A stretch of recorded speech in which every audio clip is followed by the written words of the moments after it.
সংবিধান অনুযায়ী সাংসদের গোপন ব্যালটে ভোটেই নির্ধারিত হবে দেশের দ্বিতীয় সর্বোচ্চ সাংবিধানিক পদে কে বসবেন। এবারের নির্বাচনে মুখোমুখি হয়েছেন দুই প্রার্থী। এনডিএ শিবিরের প্রার্থী মহারাষ্ট্রের রাজ্যপাল সিপি রাধাকৃষ্ণন এবং বিরোধী জোট ইন্ডিয়া ব্লকের প্রার্থী অবসরপ্রাপ্ত সুপ্রিম কোর্টের বিচারপতি বি সুদর্শন রেড্ডি। সংসদে সংখ্যার নিরিখে এনডিএর পাল্লা ভারী হওয়ায় রাধাকৃষ্ণনের জয়ের সম্ভাবনায় বেশি বলে মনে করছেন বিশেষজ্ঞরা।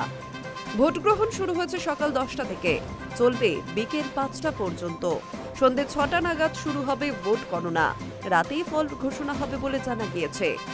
উল্লেখযোগ্য বিষয়, এই ভোটে সাংসদরা দলীয় হুইপের বাধ্যবাধকতায় আবদ্ধ নন, তাই প্রত্যেকে নিজেদের বিবেক অনুযায়ী ভোট দিচ্ছেন। তবে এই নির্বাচনে কয়েকটি আঞ্চলিক দল ভোটদান থেকে বিরত রয়েছে। কৃষক সমস্যার ইস্যুতে বিআরএস ভোট না দেওয়ার সিদ্ধান্ত নিয়েছে। একইভাবে বিজেডি এবং শিরোমণি আকালি দলও নির্বাচনী প্রক্রিয়া থেকে সরে দাঁড়িয়েছে। অন্যদিকে ওয়াইএসআর কংগ্রেস খোলাখুলি এনডিএ প্রার্থীকে সমর্থন জানিয়েছেন। ইতিমধ্যেই ভোট দিয়েছেন প্রধানমন্ত্রী নরেন্দ্র মোদী, কংগ্রেস নেত্রী সোনিয়া গান্ধী, রাহুল এবং প্রিয়াঙ্কা গান্ধী সহ বহু শীর্ষ নেতা। সংসদ চত্বরে টান টান উত্তেজনা। কে বসবেন দেশের দ্বিতীয় গুরুত্বপূর্ণ সাংবিধানিক আসনে, সেদিকে তাকিয়ে রয়েছে গোটা দেশ।